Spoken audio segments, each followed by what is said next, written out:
দীর্ঘ ৫০ বছরের অপেক্ষা শেষ। আবারও চাঁদের বুকে মানুষের পদচিহ্ন পড়ার সময় ঘনিয়ে এসেছে। ফ্লোরিডার কেনেডি স্পেস সেন্টার থেকে এক ঐতিহাসিক যাত্রার সূচনা শুরু হলো।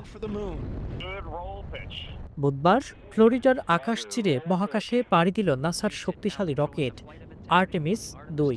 তবে এই যাত্রা মোটেও সহজ ছিল না। কাউন্টডাউন চলার সময় দুবার কারিগরি সমস্যা দেখা দিয়েছিল, যা মিশনটি প্রায় বাতিল করার উপক্রম করেছিল। কিন্তু শেষ মুহূর্তে সব বাধা কাটিয়ে সফলভাবে উৎক্ষেপণ করা হয় এই বিশালাকার রকেট।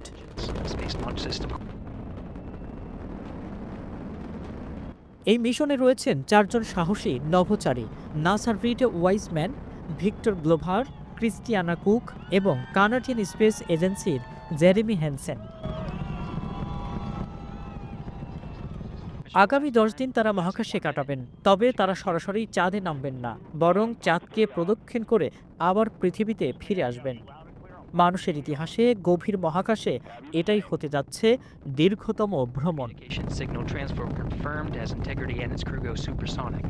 এই ঐতিহাসিক মুহূর্ত নিয়ে সোশ্যাল মিডিয়ায় উচ্ছ্বাস প্রকাশ করেছেন মার্কিন প্রেসিডেন্ট ডোনাল্ড ট্রাম্প। তিনি লিখেছেন, আমেরিকা আবারও চাঁদে যাচ্ছে।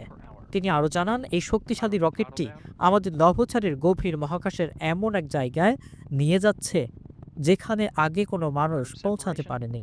ট্রাম্পের মতে, আমেরিকা এখন মহাকাশ এবং অর্থনীতি সব ক্ষেত্রেই জয়লাভ করেছে। চাঁদ প্রদক্ষিণ শেষে প্রশান্ত মহাসাগরে ল্যান্ড করবেন এই ৪ বীর। তবে আর্টেমিস ২ কেবল শুরু মাত্র।